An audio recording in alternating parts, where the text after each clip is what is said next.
Welcome to Of Sound Mind and Spirit. I'm Shelly. And I'm Lisa. We're sisters walking together on a journey of faith. We're not perfect. And we definitely don't have all the answers. We're inviting you to walk with us as we explore ways we can better know and grow in our faith together. Welcome back to another episode from Of Sound Mind and Spirit. Hey, Lisa. Hey, Shell. So your background looks a little different. It does. It does. I moved houses for the first time in almost 20 years. So I have a different background. I know. I was just thinking when we were about to hit record that we're doing this on video so that we can have, our names to our faces, etc. But it's different now being on the computer again versus sitting in your then kitchen. So you're going to have to get your house unpacked so we can record in person again. I would like that a lot. I think it was a lot of fun to sit face to face with you and record. And as soon as I get a handle on my house, we will do it again. And I think it'd be fun to do a podcast or a chat about what it's like to, we did that episode, I don't remember how long ago now, over a year ago, about decluttering. Yeah. Oh gosh. Yeah. We need to have a real heart-to-heart conversation podcast episode about decluttering and moving after being in a house for 2 decades. Because it was crazy. It's a lot. But that's not what we're talking about today. No, it's not. Do you want to tell us what we're talking about? So today I thought we'd revisit the why we went to Sicily. I know the last time we spoke, we talked about going because it was Mom's wish, Mom's dream for all of us to go back and visit where all of her family is from. And so I wanted to talk today about, kind of the benefits of reconnecting with our family roots. Yeah, I like that because we touched on at the end of the last podcast about just learning so much about our Sicilian and Italian heritage and making those connections. And so we have a lot of people who asked us about that and what that meant to us. And so here we are today to kind of, and I think it's popular. Just jumping, I think it's popular these days to connect with your grandparents, your great grandparents, where they all kind of came from and get their stories.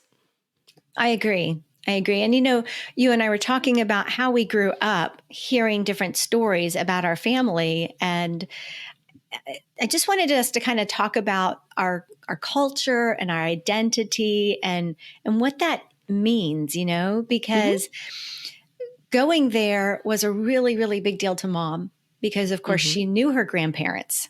And I'm guessing she heard them tell stories of the old country.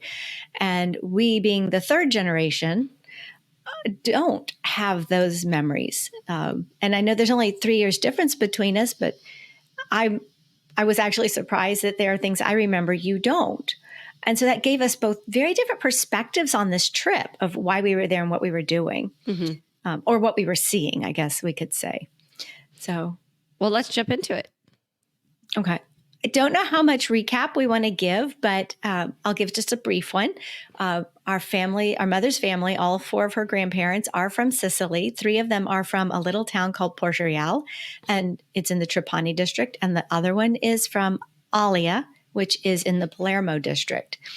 And Porto as a town was destroyed in 1968 by the Belize earthquake. It destroyed 5 or 6 different towns, and they had to be rebuilt. So when we went, we were not actually walking. Well, no, we did, because we went into the ruins. Are we allowed to tell people we went into the ruins since we had to crawl under a fence? We posted pictures, so it's out there on the internet. I think Mom tagged the mayor, so he knows. Yeah, we aren't going to discuss Sicilian politics today. No, not at all. But we did actually get to walk in the footsteps of some of the rubble streets that our family walked. And then in Alia, we got to go in the church where our great grandmother was baptized in 1904. We got to, and probably her mother and father were both baptized there, and so on, in generations.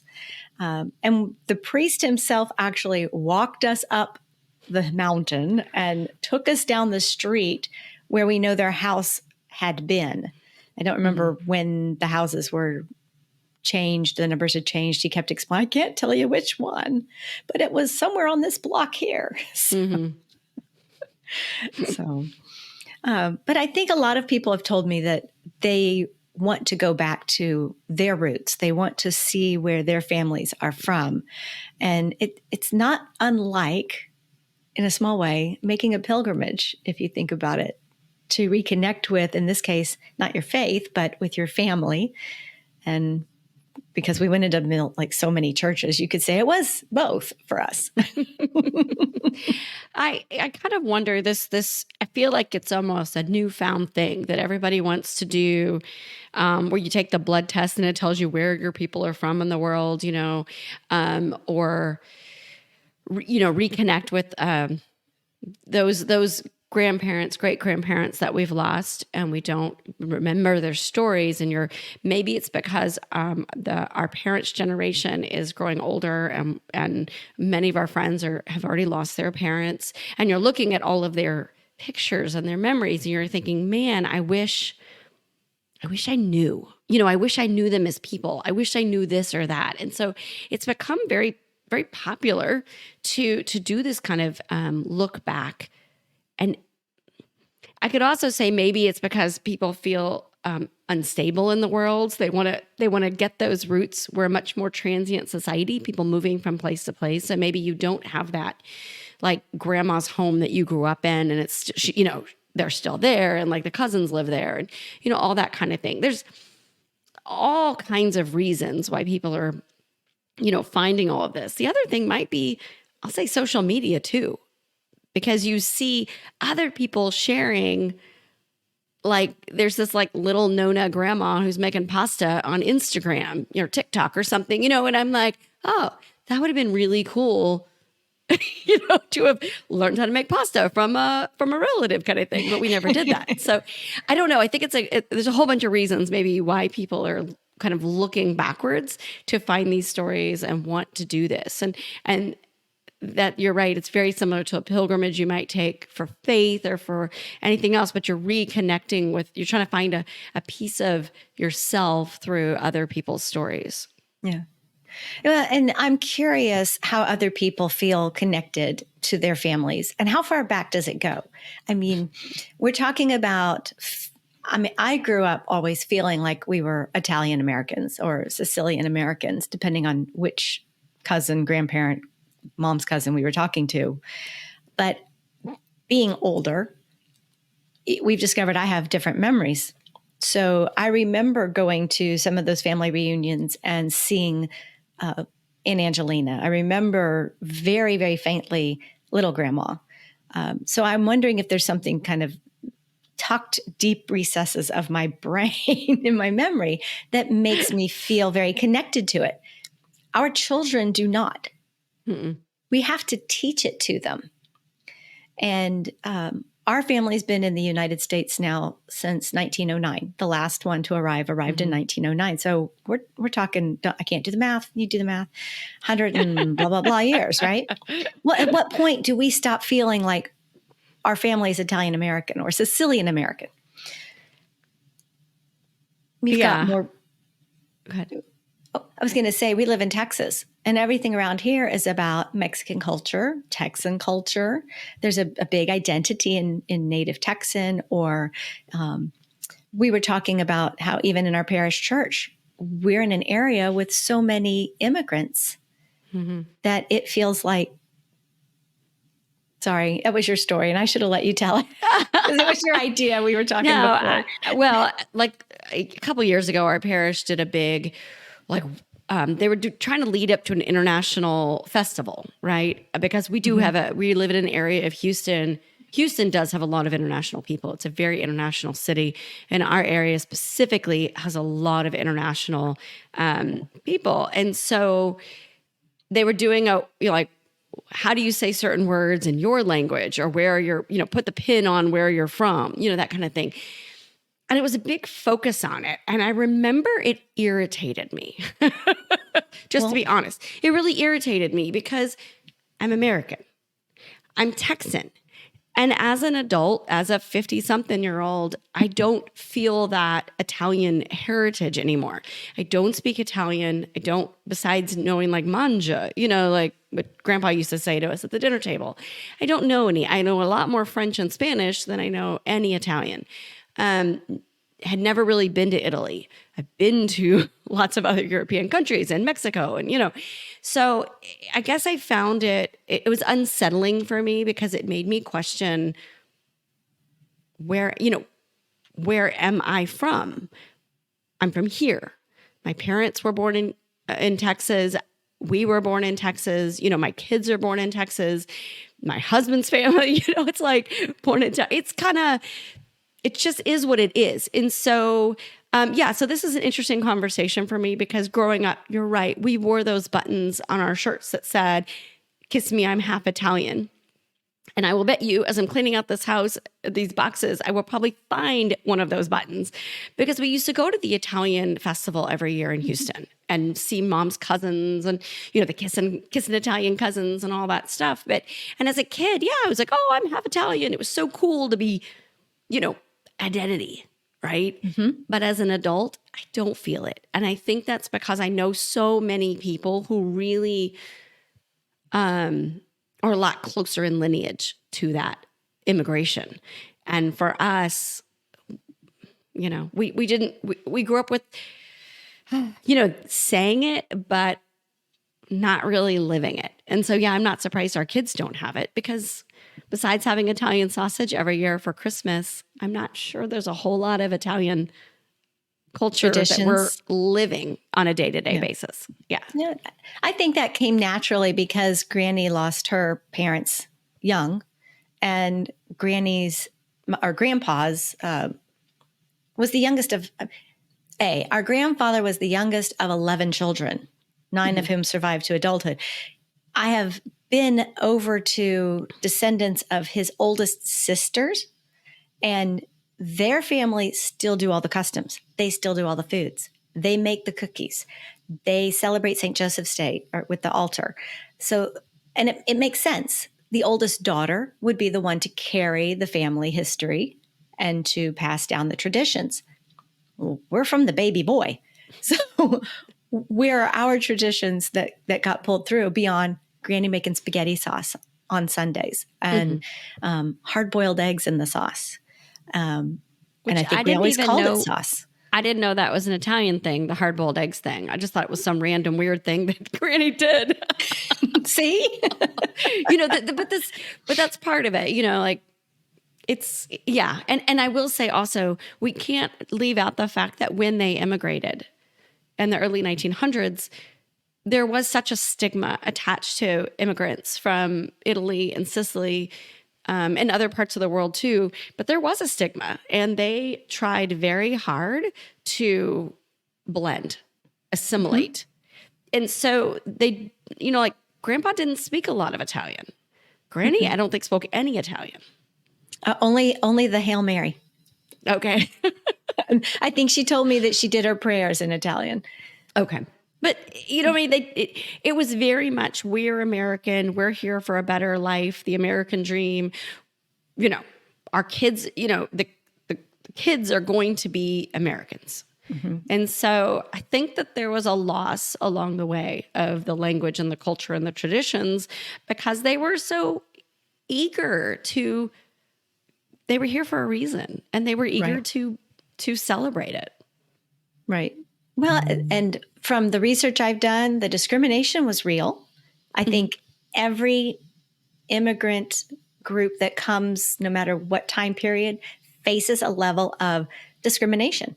And it's generational. We have to move past it. And we are past that. And I mean, as Italian immigrants, we're past that, descendants. Now it's other immigrants who are getting it. That's right. And so like the Vietnamese coming over in the 1970s, they experienced it and so on and so forth. So you're never going to get away from that. what I think and feel is different now is that what you said, when ours came over, they wanted to be Americans. Mm-hmm. And so they learned the language as much as little grandma could, but their children learned the language and so on and so forth. And other people I know who are first and second generation or third, but first and second generation, their families did the same thing. Mm-hmm. But more and more, we seem to want to celebrate our diverse identities. And so that brings up the questions you raised, which is, but I'm from Texas and my parents were born in Texas. And if we go on dad's side, we've been in the United States for a heck of a lot longer than we know. We can't find a boat for him. So, but I think that's okay though. I don't think I don't want to be pressured into, I have to be something. I agree. I'm Texan and I'm pretty proud to be in Texan. So as people from outside of Texas always say, this is so weird. Y'all's, state pride. So I'll claim it. Well, so I would just want to speak again for a moment about culture and connection. We've mentioned that America is a nation of immigrants all the way from the back. People have come here in search of a better life. So my question is, how many generations before we begin to lose that old world culture? Is this a trick question? I don't know. I mean, I think, we're at 3, right? Mm-hmm. And we're done.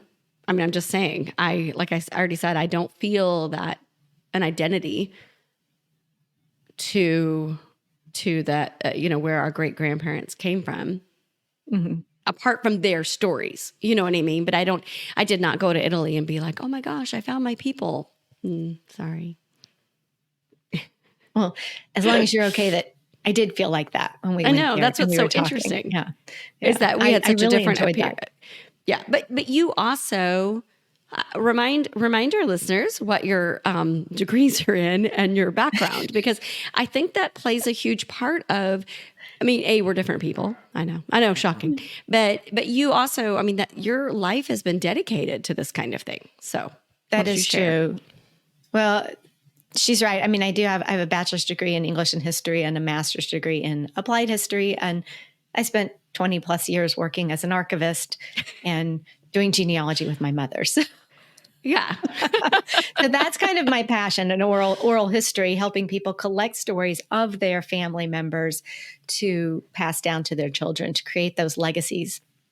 And so I have studied this for, oh my gosh, I dare not to even think 30 something years. Mm-hmm. And so I understand the value of understanding where you come from and why, and how understanding where you come from can help you move forward and ahead and plan for your future. But I think it's good to have a sense of belonging and to be able to identify your heritage so you know what you want to pass on to your children. There's something sweet about knowing that this family recipe comes from, little grandma, or that family recipe was brought over, and it doesn't have to be something that's that old or we'll go back to Thanksgiving with our father's family, right? The dressing. Oh yeah. I think we did an episode about this, didn't we? We did. About family gosh, I used to have I'll tell you, I had a cheat sheet that had like the list of podcast episodes in the title so that I could oh, that's episode this. I've moved. I haven't gotten that yet. Pretty sure it was on family traditions. So yes, I'm pretty sure. I was thinking chocolate pie, but you said dressing. But yeah. Yeah. I think the dressing might be older than the chocolate pie. That would be an interesting. I'm the age I am, and they were both there when I was little. So,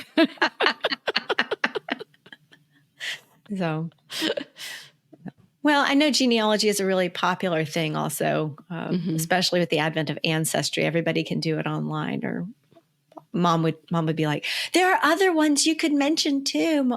No, Mom, I can't remember them. I tell you this all the time. If I don't have them bookmarked, I call you and I ask you, was it Heritage Quest or some other My Family, whatever? Mm-hmm. Yeah. You can leave me feedback, Mama. Thank you. But I think what you said a few minutes ago about understanding the why did they come and what were they in search of and what were their hardships and kind of it's I would say it's kind of the same reason we study the saints or we read about the saints and that because I love to read about the saints. So we read about the saints because they are people. Some could argue whether they were normal people or special people, but they were people who had hardships and lived their lives through Christ. Like they found Jesus and they changed their lives and lived for him. And we read and learn about them as helpful examples to emulate. And I feel like our ancestral history or our past generation history or immigration history is the same kinds of things in that people really struggled. And I think visiting Sicily and seeing it and seeing, like you said, those hills where our great or great grandparents probably farmed those specific hills outside of Porto Real, and seeing, I'm going to say how poor the island still is and only imagining what it was like over 100 years ago. To see how difficult life was that, what was it, a third of their population left and came to the US, and then how they struggled here. It really teaches us something about the resilience of people and about family and overcoming and hard work and, all of those kinds of things. And so I wish I had more of those specific types of stories. And my hope is that you and Mom one day will put it in a book form or something so I can read about it. But I think that there's a lot of, we'll say, for instance, our hairdresser is a Vietnamese refugee. And she was just telling me that this week or last week, I can't remember, but September is the anniversary of her getting on her boat in Vietnam. And I think first she went somewhere, I can't remember, then she ended up in Houston. And it's been 50 years. And she kind of talks about what that means to her to have been to be a teenager and then put on a boat by her mother with her younger cousin, I think it was, and a sibling, and then coming to Houston and then, having to like get things out of the dumpster and like trying to find her new life. And, and she has, obviously, and she's done really well and her whole family's here now. And so again, hearing those stories from her and then realizing that our family came through, almost 100 years earlier, and they had similar stories of had to leave their country to find a better life and then struggled and then succeeded or, helped their children do better. Yeah. Yeah. I didn't realize it had been 50 years for her already. I didn't either. She told me that when I was there we've talked about it before, but I didn't realize it'd been 50 years. Her story is hard to hear. It is, a miracle that she got out the way she did. Yeah. So, okay. Well, now I'm thinking about her. Sorry, I'm completely distracted. I know. I would love to have her come on sometime. I don't think she would do it. I don't think so. I've been asking her to let me record her story or to record her mother's story. But that's another thing for another time. So. Sorry, you sidetracked to her. And now I'm That's okay. That's okay. It just made me think of her because we were talking about it. Oh, I know. We were talking about the collecting of stories and how you wish that Mom or somebody or I could find more stories. And I want to say that for a lot of people, if you want to study more about your culture, to build that culture and connection to your family past, then there's a couple things that you can do for that. For example, as we've mentioned, you could start genealogy, you could start the study of your family and pursue that, building a tree. And I always tell people, start with what you know, start with your parents and your grandparents and start asking questions. This is not a genealogy podcast. I'm not going to tell you how to do all that. So stop there. You can begin to collect those family stories. And I can't tell you how many times I'll be around somebody and they'll be like, I really should write that down, but they never do. Or their daughter, one of my friends, she was saying, Mother, I bought you that subscription where they send you a question a week and then you answer it and then they put it together in a book or something for you. And she's like, I know, I just, don't want to. And I say, no. I said, what you want to do is when you're thinking about it, do what our grandmother used to do. She kept a tape recorder, but now we keep, our phones have voice memos and just turn it on and start talking about it. Mm-hmm. Because even that will collect that family story. But I have noticed there are places like Puerto Real in America, because Puerto Real mm-hmm. had been destroyed. And our mother is one of the co-founders of this organization. And their whole mission and purpose is to collect all of these family stories. I mean, It's kind of incredible if you think about it. They're all descendants, first and second generation from the original immigrants. They collect these stories, they record them, they document, they share the information. And more than that, they're helping to connect descendants with each other, both in the United States, internationally, including with people who still live in Puerto Real. And I love these relationships that they're building. Mm-hmm. And they're trying to use this as a resource so that the next generation and the next generation have a place to go to learn more about that culture and to learn mm-hmm. more about their family. So that was really, so I've known about, PIA for a while, and through mom, and my son received one of their scholarships for college. And it's been really informative, and going to the city and going to Puerto Real, and people know about it and they talk about it, and it's interesting to me because I wondered if there are other cities, not just in Sicily, but in other countries, do they have these kind of connections? Because in like Puerto Real and some of these Sicilian cities, such a huge percentage left, and I know that's not completely unique to that area of Sicily. So I wonder if around the U.S., if there's other groups that do the same thing for other countries, other cities, and offer that kind of, we'll call it education or even a resource to people who are doing the searching and want to find connections. That was really interesting to me, that there's so many descendants from this little bitty town in the mountains of Sicily, tiny little farming community, very poor, that are now in the U.S. And there's so many of us that they've created this organization and come to find each other. So that was really interesting to think about while we were there meeting these people. And I don't remember if I mentioned this on the last podcast or not, but when Mom and I went to Sambuca, and when we went into the cemetery, and when we went into the cemetery in Puerto Real, the last names, we knew all the last names. Mm-hmm. I mean, it was like flipping through a phone book for Houston or an Italian phone book. It was like, oh my gosh, I know people with this name. I know people with this name. I know these people. Hey, isn't this the builder that has the advertisement on the TV? Oh, wait a minute. I know. We were just walking by. At one of the reunions for Puerto Real in America, one of the ones I didn't go to, but my mom was showing me pictures of it, and I'm like, she was one of my pledge sisters in sorority, and she was there with her mom because her grandparents were descendants. So it is funny how so few people in this little bitty town have created such a legacy we'll say in the United States, not just in the U.S., but in the U.S. So it is interesting.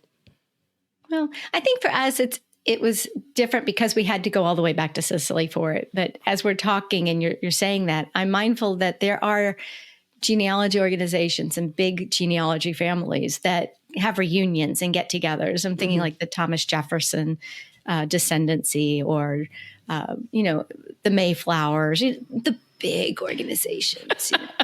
And it's not quite the same, but it feels like when you're talking that maybe it's more the same than I was originally thinking. So,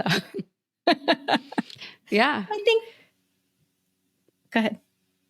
No, go ahead. Oh, I think the point is simply that we've got these families and we're all connected. And it's important to kind of evaluate where we're from and who our relationships are, and pass that on to our children. The good, If you have bad in your past, then what can we learn from it so that we don't repeat it? If there's generational trauma or addiction, if there's some sort of a generational baggage, if we understand it and know where it comes from, then we can turn and break that purposefully to create a better life for our children. And I think that's another important thing that comes from understanding our family roots and identifying with our family culture. Mm-hmm. That's true. There is a large contingent of people right now who are trying to understand and move forward. And I guess that's a part people forget. It's not just wanting to celebrate and live in the past, but it's about how do we understand our family so that we can move forward and do better, just like they might have come here to have a better life. Mm-hmm. Yeah, to break the adversity and take strength from what they've had to survive in the past and be positive moving forward, that we can and we will always continue going forward.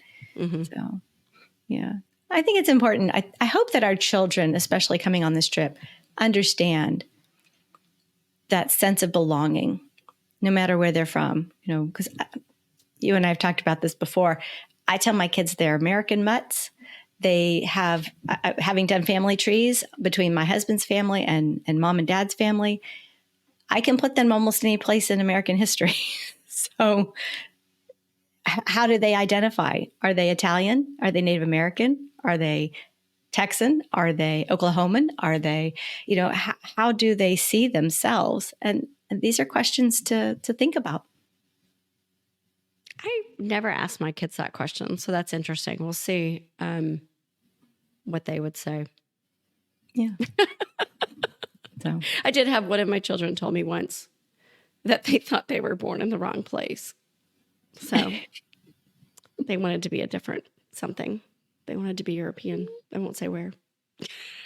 It wasn't Italian. It had to be France or England or something like that. Because I've got one of your kids in my mind. Somewhere cooler. Yeah. Well, the first time I ever left the country, I told you this, but I don't think I've said it on the podcast. I went to London, and it felt very comfortable. And then I went to Italy. I landed in Rome, and I was immediately emotionally struck by the language being spoken, and the driver looked so much like our grandfather. In, I'll say, late 50s, early 60s. Well, he died at 62, so it must have been like the late 50s. Oh my gosh, he was so young. It was very overwhelming for me emotionally. And going to Sicily, I didn't feel it as much as I wished I had until we got to Alia, and we were in the church with the baptismal font. And there I felt this very strong connection immediately to Granny and to her. I guess it's that umbilical line, that we're all connected to our mothers. And that's I've the line heard where that. You've never heard that? No. I will say the first time I went to Italy was just to Milan for 24 hours. So it wasn't, not Southern Italy, Northern Italy. I don't really remember much about it besides getting gelato and, whatever. But this trip this summer was I would say my first real trip to Italy, because I was there for a week and a half. And I know that you had said that about going to Rome and feeling that connection and the language and everything else. And I didn't have it. I did not have that experience, and I didn't feel connected. The only really strange part for me like that was seeing so many people that I thought were mom from far away. And I kept going, oh, there's mom. And then the person turns around, well, that's not my mom. But there was a lot of people who look like our family, like grandpa and that was weird. But no, the language and the food, the culture, that wasn't something that, sorry, I feel like it's such a traitor to say that out loud, but no, it didn't jump out at me. So, as feeling comfort, it felt very awkward, especially since none of us speak Italian, which, that was very awkward. So you're going to laugh at me. Maybe you might roll your eyes. when I tell you that depending on who you talk to, they would say Mhm. you haven't been to Italy, you went to Sicily, and that there's a difference. That's fine. So I've been to Milan. You can't argue that's not Italy. No, And I that's was true. at the But you were yeah, saying we spent time there. Yeah. we spent time in Sicily, and I went to the airport in Rome. But no, I've never been to like outside the airport in Rome or anywhere like that. But still, the Sicilian culture did not. I didn't feel like at home or. No, Well, sorry. it's been over 100 years. 115, I, I, 115 years. yeah. Like I said, we were. I know you and I disagree on this, but we were not immersed in it as children, and even at the reunions, I remember, growing up, all these the Maniscalco and the Montalbano and all that reunions. It was fried chicken. I mean, people brought fried chicken. More the Italian festivals, I think, that we were brought to know about the culture. Yeah. And Mom pointing out the Sicilian cart every time we'd go. Oh, they have a Sicilian cart. Well, look at the decorations. Yeah. So it was a great experience, and I loved going, and I loved seeing Mom explain everything, and it was pretty cool to see these places that I had seen in pictures for so long, through her stories and the Portugal America group and all of that. So it was really cool. So I wonder, that's why we're doing this podcast though too, is because you and I think about things differently, and I think it's important that someone listening to us might be like, it's not both of us thinking the same thing. It's like, some people might be like, Lisa, how could you say that? And then other people are like, no, I get it. So No, that's really important. So. Well, now I'm kind of curious if our listeners would like to share with us. Have you ever had this experience? Do you know where your family's from? Have you ever gone back to the place where your family is from? I mean, it doesn't even have to be in Europe. It could be here in Texas. It could be someone in Texas going to where your family emigrated from, Alabama or Virginia but have you ever gone to a place and had like a sense of connection, like almost an immediate sense of, oh, wow, this is where my grandparents or my great-grandparents lived? Maybe it's something from your childhood, or maybe it's something you've heard your mother or your grandmother always talk about. Mm-hmm. So drop us a line, let us know. And speaking of that, we did get listener feedback. We got an email from Tracy. I will not say her last name, just out of privacy. And she said she left us an email after the last podcast, and we'd had a little break and over the summer. And she said, just a quick note to let you both know it was great to have your podcast back. I enjoyed hearing all about your big family trip. And yes, it was good to check out the video to match each voice with the proper face. God bless Tracy. Thank you, Tracy. That really made our day when we got that email. Shelly immediately called me. She's like, "Did you see your email?" So that was cool, and I'm glad you enjoyed putting a name to a face, because that is something we hear all the time from y'all, is that you can't tell us apart. I have people at the church who tell me that, are we twins? So okay, just look at the screen for just a minute, Shell. Okay, yeah, not twins, not twins, but we know that our voices they sound very much alike. So the last episode, 58. About our trip. That episode is on YouTube, full video, us sitting next to each other talking. It was our first time to do that. So I will say the audio isn't spectacular, all that kind of stuff, but we decided to try it, and we'll work on it to do it again. And then this one, we're back on our computers doing it from each of our respective houses, because now we don't live as close as we used to. But we are going to. No, wait, it's this one. It's my fault. Is that what you're saying? She's pointing at me, mouthing words. Yes, I moved away from you. But yes, so we're going to release this video of us on our computers, at least, so we're going to try to normalize doing videos, which means I guess I need to start wearing makeup more. or doing my hair.